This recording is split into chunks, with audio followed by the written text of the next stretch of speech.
Hey guys, for some of you who may know, today is my birthday, and I think I'll put this in the beginning of the video. This is a little mini vlog of a place called Meadow Farm Museum. Yeah, it is in Beaver Dam, Henrico, Virginia, and this is where I decided to go for my birthday. Hope you enjoy the video. Please like and subscribe down below. I will catch you in the next one. And since we're a grown-up group, we can go in the room. This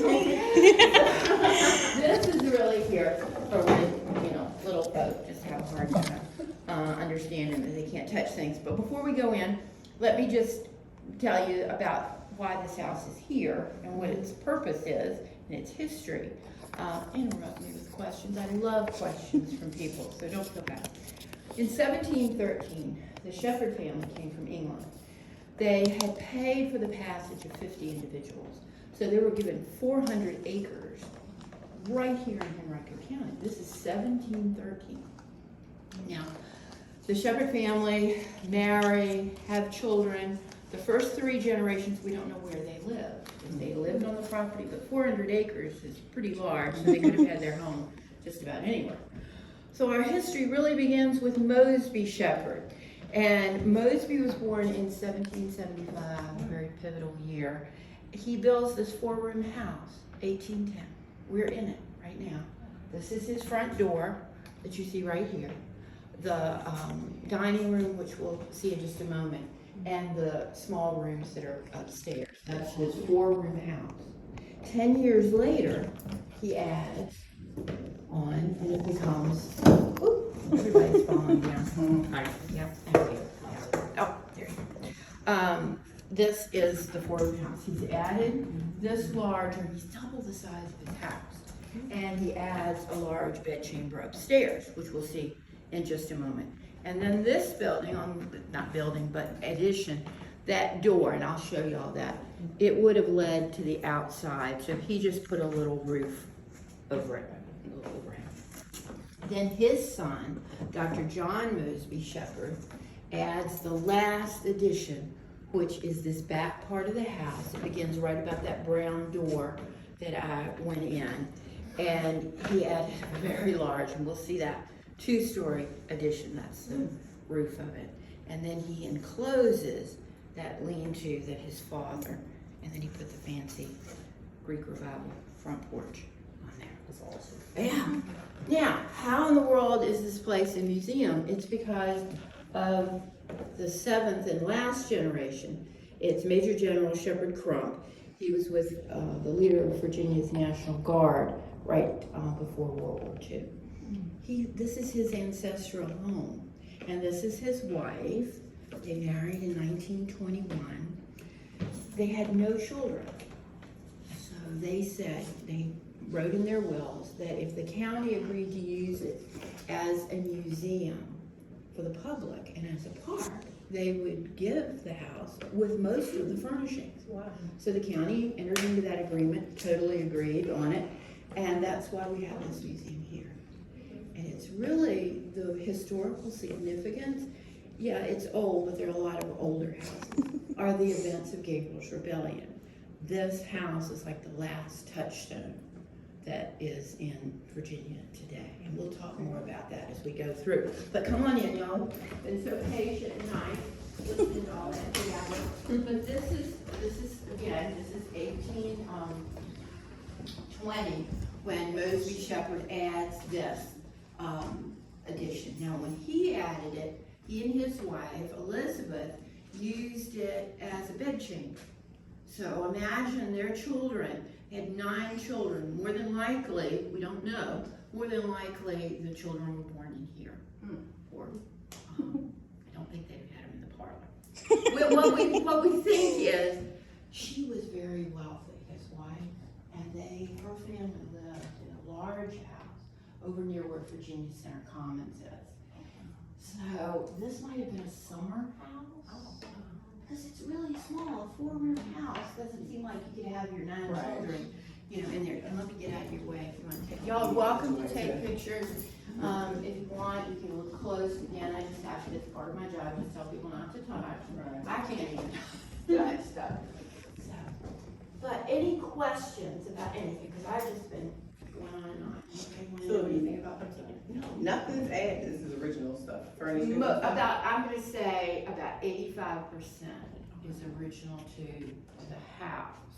Now, you're gonna see different generations, that's why the furniture, like these pieces look Victorian. Yes, these are the later, additions. The pianoforte is a purchase piece, but it's the same year and style as the ones that the Shepherds had here. It's in such fragile shape, we have it in storage, and we have this second. And the books on top of it, is that like? The books on top, when you go through the house, you're gonna see different books. These were purchased, now they're from the time period, but the books that are behind the glass there belong to Dr. John Mosby Shepherd. There's many more, but they just have those. The titles, some of them are familiar, some of them aren't. To me, I was thinking, what in the world? So I had to Google it to see what this book's about. Now, Dr. John, we know the most about him because he wrote so many letters. That was the way of communication. And we have so much of his correspondence, just boxes of correspondence. He went to this great exhibition in New York. And it was in 1853, and it was up for a couple of years. And it's right where the New York City Library is now, as I understand. Now, he bought 6 of these prints, and we can't figure out exactly why, because he didn't give them away. He kept all 6. He didn't give them out to family and friends. But we think that it was he was like geeky, and wow, look at these new innovations in farming. Look at these new machinery that are coming about. So I'm highlighting this to just give you a glimpse, the little bit we know about them, of their interest. And farming, Meadow Farm has always been a farm. And tobacco was its primary crop, but then right before the Civil War, right about 1840, Virginia and a lot of the South goes through soil erosion and problems because tobacco takes nutrients out of the soil. So they began to rotate their crops, but tobacco was here for many generations, and corn and wheat began to be planted because that replenishes the soil and makes it a little bit better. I'm guessing by the picture behind me, General Washington visited here? No.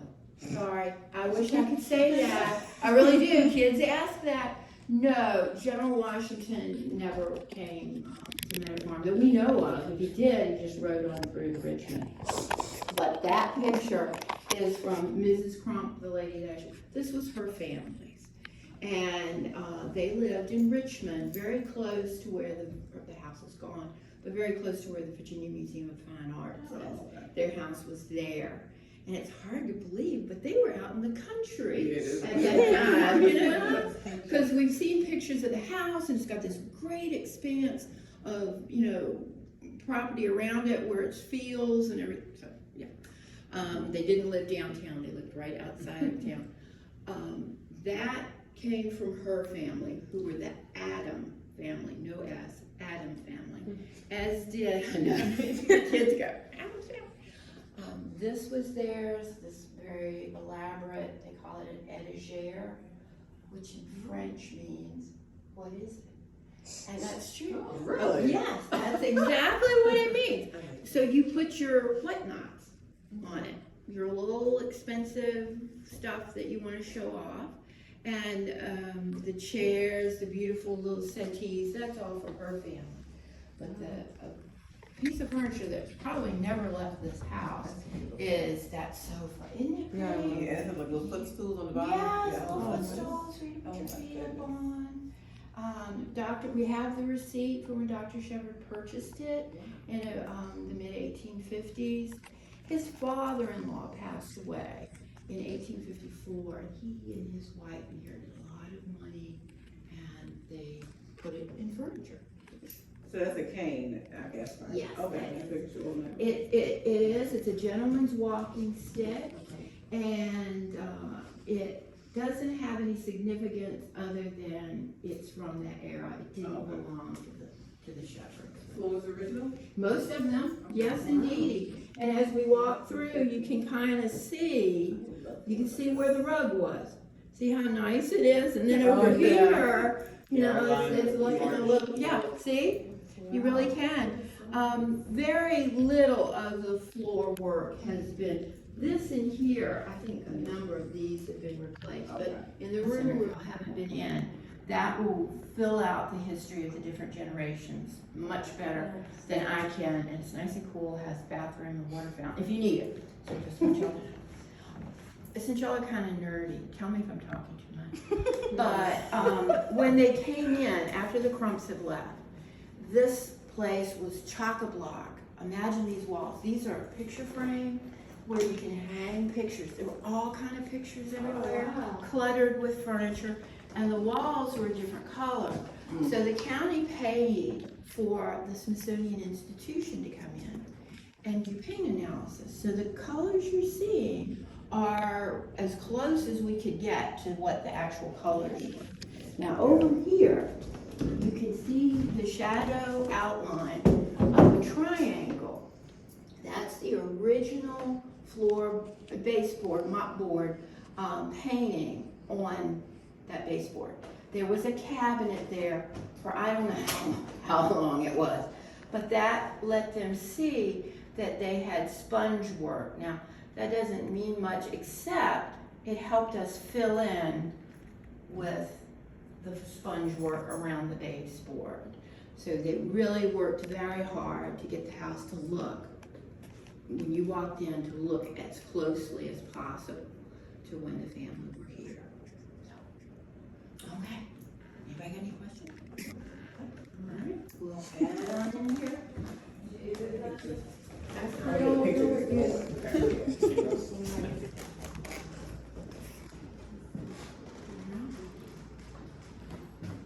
Again, just to kind of orient you, this is the original 1810 house. And so this room could have had, this could have had many purposes. More than likely, it was an all-purpose room. You could have had a bed in here, the table, food could have been brought in. That's sort of what dining rooms were at this time. They're the heart of the home. You know, today we think of our dining rooms, or you know, not our dining rooms particularly, but our living rooms or dens. But this was the family room of the past, because when meals weren't being eaten, then children could play in here. It could be messy. If there's mud outside, there could have been mud on the floor. You don't mind, because the company comes, you close the door, and then you take them into the other parts of the house. So this is why you see we have it set up to look more, you can see human occupation, that it's not, doesn't have to be on show. This is probably an extra piece, not. This is Mrs. Crump's piece.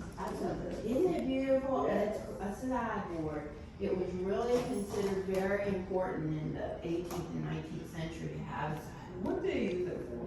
Everything. Okay, you want to hear all the gross stuff that you use? Sure. Okay, all right. Now, in England especially, and there is some tales in Virginia, there's no bathrooms in houses at this time. I'm sorry. It's okay. Okay. I haven't just eaten lunch, I hope. No. All right, good. You probably heard of the custom of after dinner, men stay in and have their cigars and brandy, and the ladies go into another room and they sit and talk about babies and anything else they're interested in. These larger doors could have kept the chamber pots. So the men, after drinking, could easily use it in the house right here, and then just put it back in the cabinet. But let's say they didn't do that here, because this could hold food. You could put things that wouldn't go bad quickly, like fruitcakes. Fruitcakes seem to live forever, and cheese, things that didn't mold too quickly. You could put things in there, or you could put your silverware, jugs, any kind of jugs, anything that you would need for this room If it's children's things like a porridger, which is a little bowl with a candle, that could have gone in there. Things like, so think of this as a mixture of a kitchen and a dining room and a playroom. All rolled into one. And that's like a little bell to summon. No. It's no, actually you think put so. out a candle. Yeah. Wow. I was like, It's a snuffer. Yeah, well, it does look like that. It's just a little snuffer to put out the candle.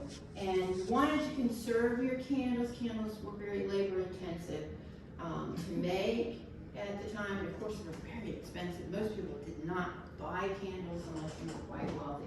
You would make them or have your own slave make them. And so you snuff it. That puts it out very quickly and keeps it from burning down wax. The oldest piece of furniture in the house is this corner cupboard, and it dates from about 1796, and it belonged to Mosby, and we know that because on the back, the craftsman put the year, and Mosby has his initials there. So it was probably made by, I would like a cabinet this size to fit in this size corner. oh yeah. And it's still got some of the original glass.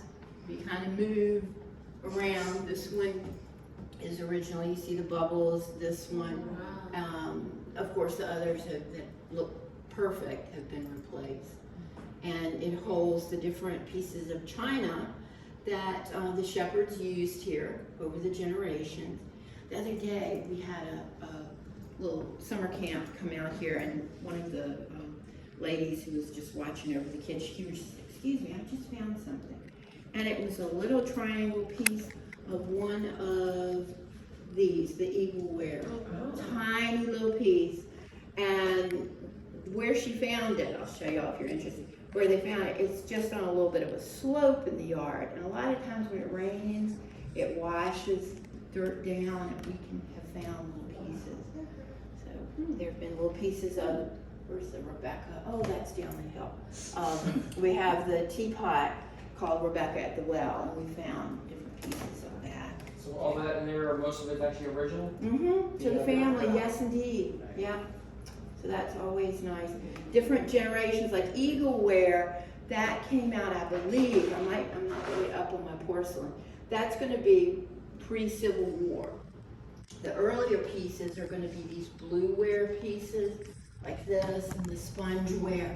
They're gonna be, the 18th century objects. And this belonged to Mrs. Crump, that's her little chocolate pot. A lot of times ladies like to have a little chocolate in the morning with their breakfast. Does this guy mean anything? That is Henry Clay. Now, it does not belong to the family. It's here because Henry Clay came from Hanover County.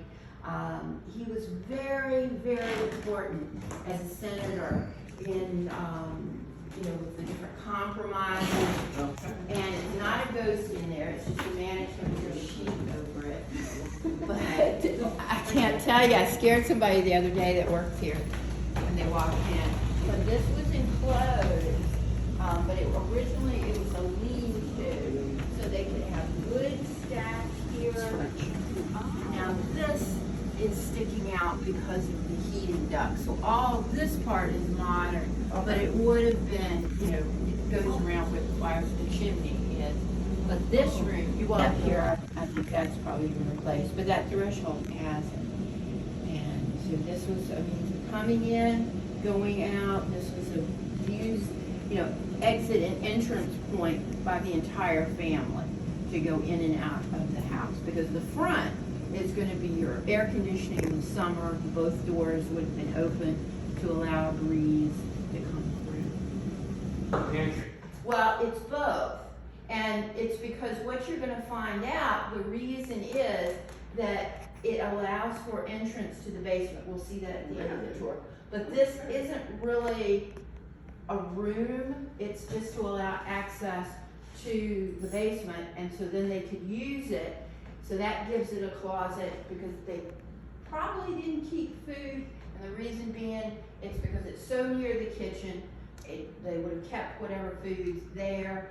And also, this is on the sunny side of the house, so we've got in here just some excess plates. They're not very old, And this is a candle box, which is very sturdy because you're going to protect your candles from mice. Mice love to eat candles.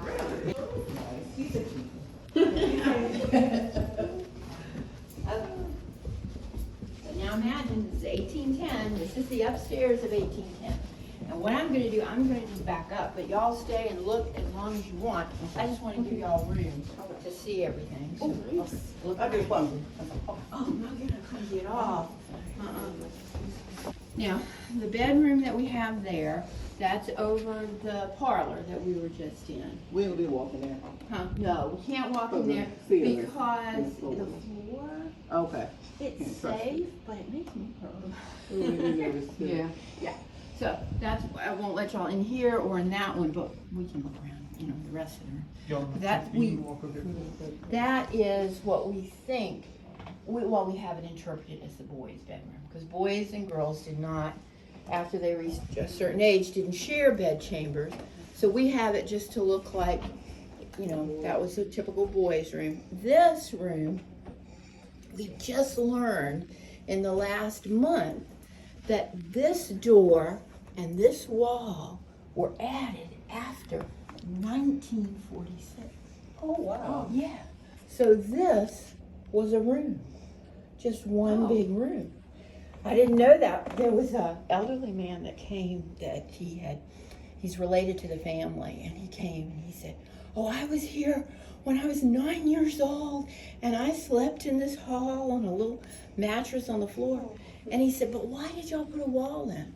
I said, "Hasn't there always been a wall there?" And he goes, "No." He said, "This was one big room."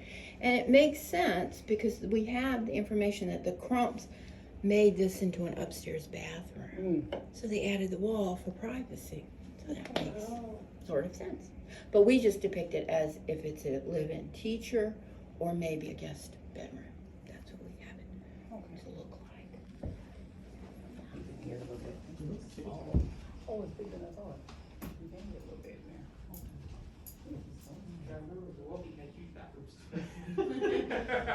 It's a trundle bed. Yes, little trundle.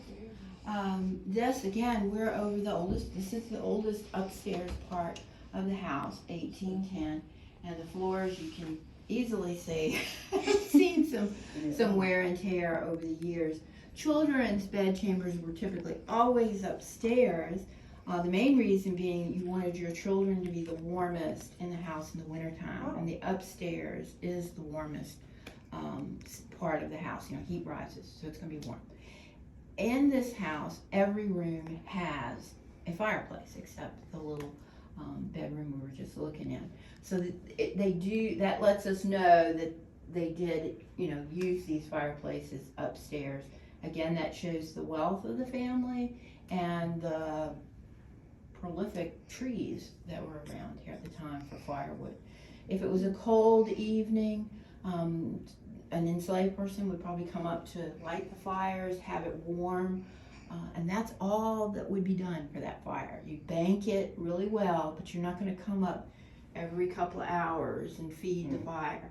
So you're going to have kids, they're going to huddle together to keep warm. And so lots of kids slept in a bed. Typically with kids, they don't sleep head to foot. You have them widthways, and you can put a lot more children in there, of course. And I always think of the song, the little bear said, "Roll over, roll over." So that's probably where it came from. Maybe they all had to roll at once to get, you know, if you got them all on there. What's that there? This, it's a chamber pot. This is a chamber pot. This is your nighttime bathroom, or in the dining room as we were talking, you can have it in there. There was no plumbing in this house until after the 1920s. And there was no running water in the house. They were electricity. There was no electrical grid if the family had wanted to get on it. So everything sort of modernizes in the 1920s in this house with Mr. and Mrs. Crump down here. And this was Mrs. Crump's bedroom when she and her husband were living here. They used this for their bedroom, but we have it as a nursery. Now, when the 1854 edition started, and completed 4 years later. This, where you see the alcove window, there was one right here. And once the addition was added, they cut through and put a door. And so as we go in, you're gonna see 2 steps that step downward, and that's just to adjust for the height and things. So they're an odd place to have steps, so that's why I'm, but any questions about anything? Nope. Okay, all right, let's go. Yeah, just watch that little step.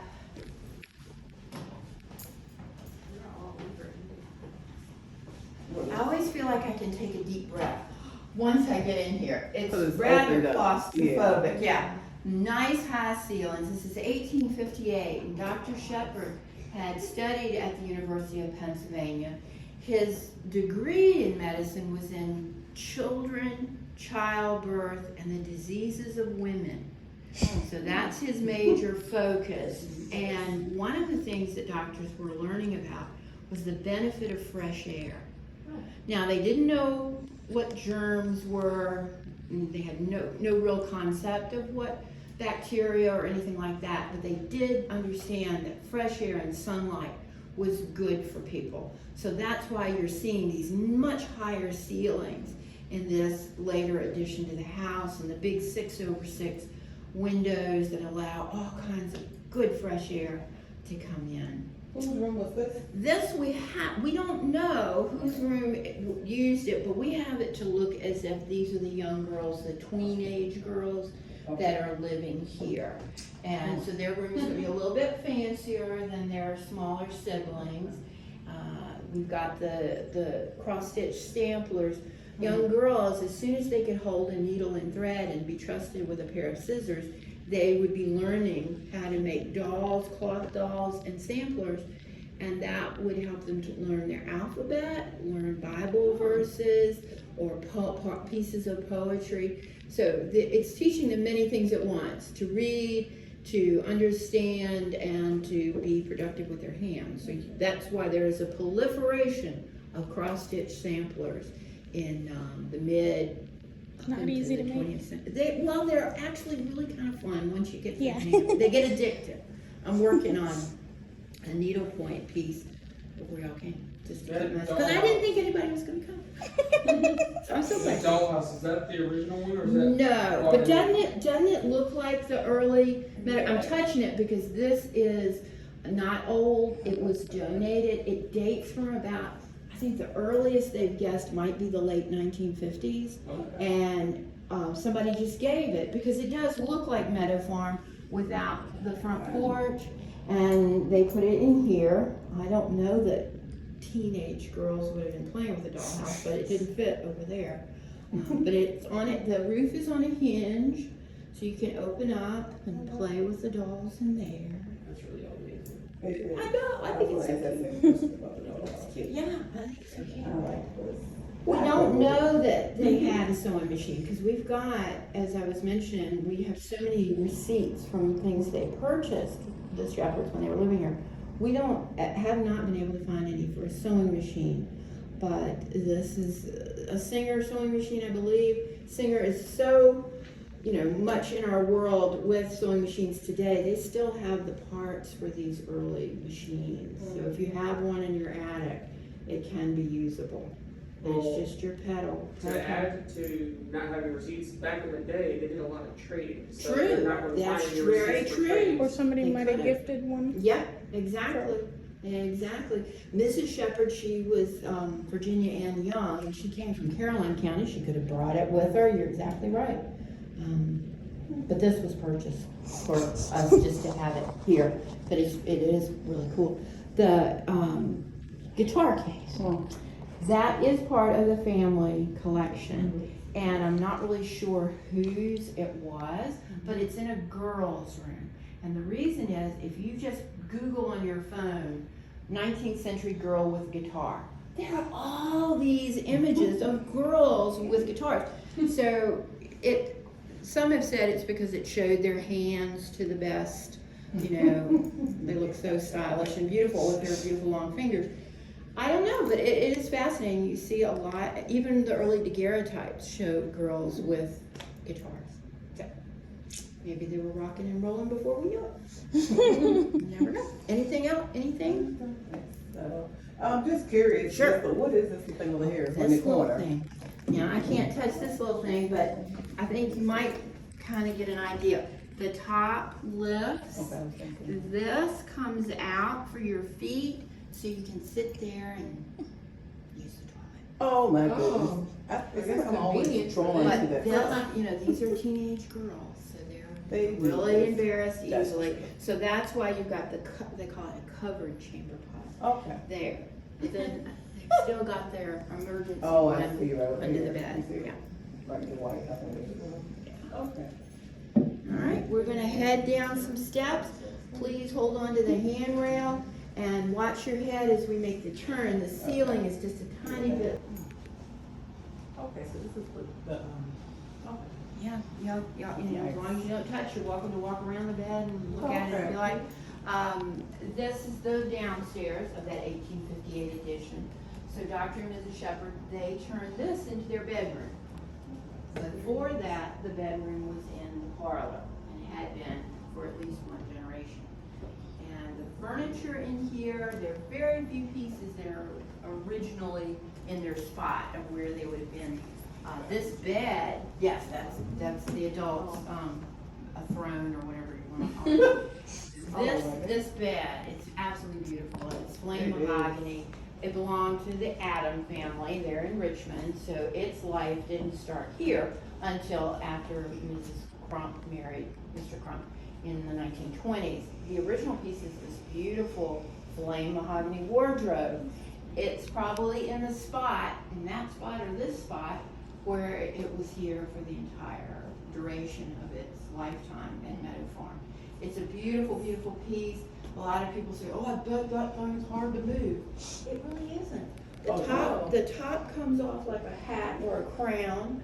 The walls enclose, the doors come off, and then it's on a central base that has the drawers in it. So it's like early IKEA furniture. In a way. Cool. Okay, But this was Mrs. Crump's, the little chair was Mrs. Crump's, the little sewing basket on the table. So there are very few things in here that I mean, they belong to the family, but it was the last generation. this young lady? We don't know. She is from a magazine, and I Okay. believe is her name Anne? Yeah, Oh, it is Anne. Okay. and it might be because she looked like somebody in the family, or they liked the style of her dress, but I don't think, but I'm not sure, I don't think she's original to the house. Is that the same thing? This is a little baby, it's either a little girl or a little boy in a dress, and I believe that I read recently that this was purchased. Okay. This is not, but I have been to the archives and we have a lot of photographs of children, but there's no name on the back. So recordings, and she talks about that she used to go eat lunch in Richmond with some of her little friends. She loved to drive a car. She drove a car until she was nearly 100 years old. Wow. Well, one day she went away, and when she came back, someone had broken in the house and stolen the silver that she had on the sideboard there. She was very upset. Well, the county thought, they weren't so worried about the silver, they were worried that burglars would come back and hurt her. So they put early burglar alarm systems in the windows, around the doors. And none of the burglars seemed to come back, but it was amazing that some mornings the burglar alarm would go off and the police would come. And Mrs. Crump would say, I don't know what set it off, but I've got breakfast. Would y'all like to stay? She was really lonely. And so she would sit down and they'd sit and eat, breakfast with her. It was just, I thought it was so sweet of them to do it. But she stayed in this house, helped the county to sort of transition. She'd say, like, this was my great uncle's chair, and she'd give a real good provenance of things. And then once the nursing home next door was completed, which is named for Mrs. Crump, she was given her own hard hat.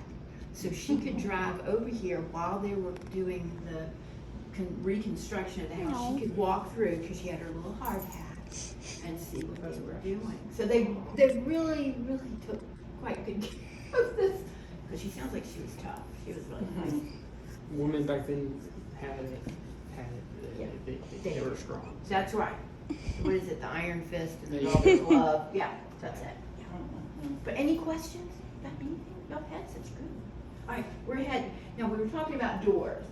This we think was added much later, because that, if you have that door, why would you have this door? It lets heat out in the wintertime. You don't want your bedroom cold, or, so what I've heard the curator said, he really doesn't think this is an original door.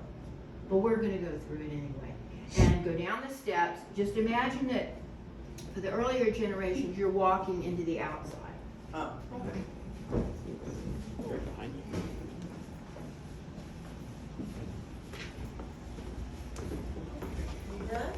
It would have had two doors, and you think about the Wizard of Oz when Lee Garland wanted to get in the storm cellar.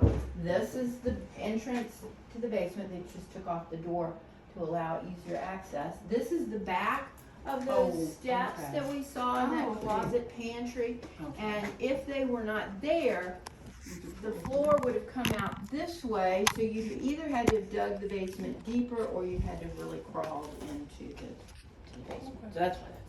But come on What's in. that door for? That is access just For for the fire plumbing and all those pipes.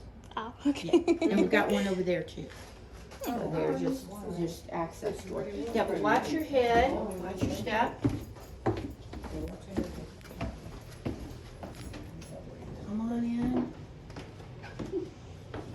Nothing, well, very few things down here are antiques. So most of the things you can touch. The only thing that can't be touched are what's on the cabinet and the shelf over there. But everything else, if you want to touch, you're welcome to do that. So this is the Gabriel. Yes, we're talking about. this is Gabriel. Gabriel Prosser I never heard of him. was born at Brookfield, which is just, I'm trying to think what is near. It's near, does anybody know where Belmont is? I do. The golf course? Oh, It was right in that general area to the east of Belmont, not far, stone's throw, you could say, from Belmont. And he was born there. He was born in 1775, the same year that Mosby Shepherd was born. And he was highly intelligent. He was taught to read, we're not sure by whom.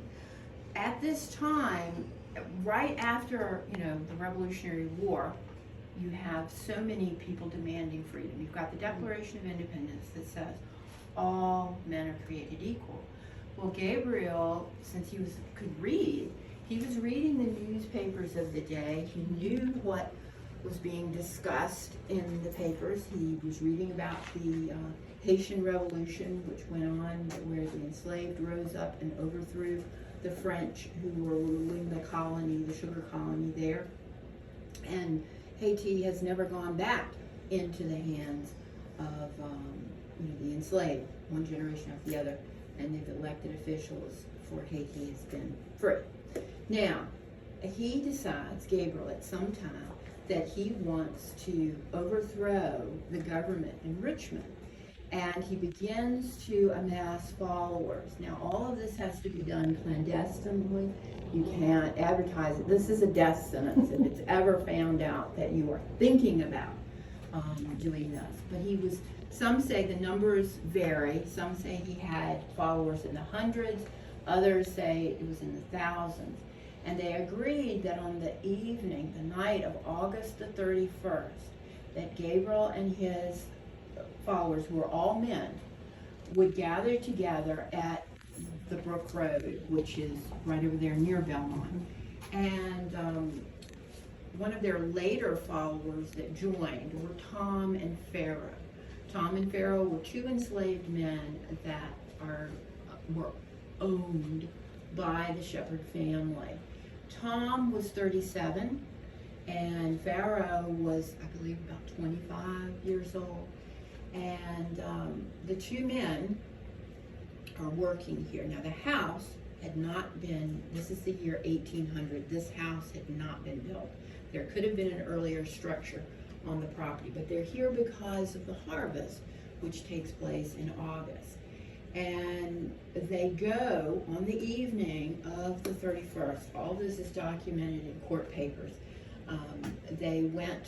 Tom and Pharaoh went to Mosby Shepherd.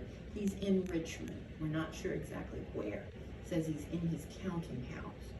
So that means he's in the business district of Richmond. They go to him, they knock on the door. He puts all of this in his testimony. They knock on the door, they come in and they close the door. And all they say to him is, the Negroes are going to rise. And Mosby, of course, give me details, what are you talking about? So they expose to him what they know. Mosby writes a letter to James Monroe, who is in Richmond at that time. He knows Monroe, and he outlines in detail, just repeating what I've just said, about what was going to happen. A great confluence begins.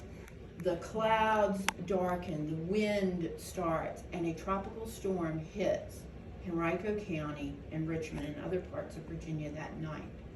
So it's physically impossible for the local guard to come out, and for the enslaved to get together to go through with this uprising. Gabriel flees. He knows if he is ever caught, he will be either tortured, and he knows he'll be hanged. He goes to Norfolk, and he gets on a boat called the Mary. And while he's on the boat, he's heading to, the Bahamas, to Haiti, to get with the freed enslaved there. But two fellow enslaved men rat on him and say, this is Gabriel, this is the one you're looking for. So he is taken to Richmond. Monroe speaks to him. This is recently we found out. This is the long old Richmond jail that was there that Latrobe designed, which is now gone. He met with Monroe. Monroe met with him. And Gabriel didn't say a thing. He didn't offer up any information, nothing. And so they had a trial, and a number of the enslaved that had been captured were brought to trial.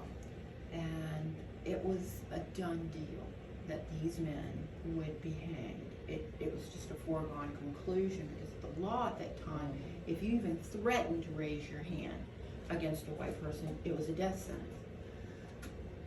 The hangings begin, and Thomas Jefferson, neighbor, mentor of James Monroe, writes him a letter, and I'm going to paraphrase it. He basically says, our friends in France and around the world are reading about this. The bloodshed's got to stop. We cannot be killing men for the exact same thing that we were fighting for, our freedom. So it stops. The men are then were found guilty, which were all of them, they'll be sold and sent south, and which was basically a death sentence to be sent south. Tom and Pharaoh, why did they do it? We could really have a great conversation and talk all afternoon, because there's so many elements of it that we don't know and some that we do know. Pharaoh had a 4-year-old son. If he was found guilty as being part of it, who would have raised his son? Because we don't have, I believe we don't have any record of his wife. For whatever reason. I mean, we've even speculated that Tom might have been a shepherd, that he was offspring of a liaison with one of the shepherds. We've wondered about that, but again, no proof. But this room that we're in, the bricks were made by Tom when the house was started. You do your basements first, and the bricks were made here on the property. Tom disappears from history, and I don't mean to make that sound suspicious. We just don't have any records. Did he move away? Did he die? We don't know. Pharaoh, we have a few more records of him, but it's very limited what we have.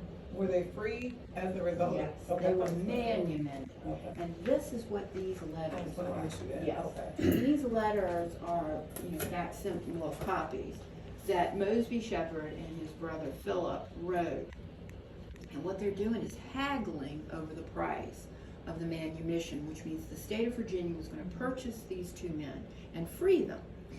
And you know, this one Mosby wrote, and he's basically saying this isn't enough. What, you know, these people have saved our skins. We want more money for that. And the originals are at the Library of Virginia, and so you can go online, and they have the transcription right next to it if you're interested. They have a whole wonderful thing on Gabriel. There's some good videos if you go on YouTube.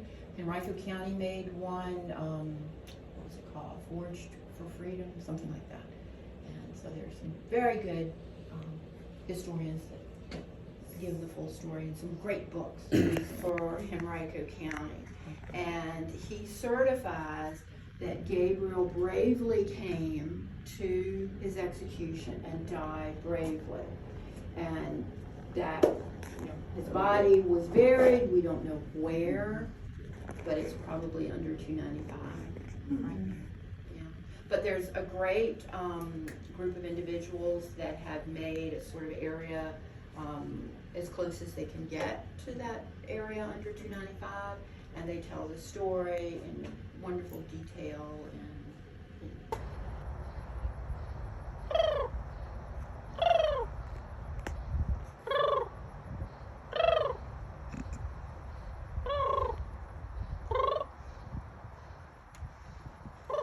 You confused the poor dude.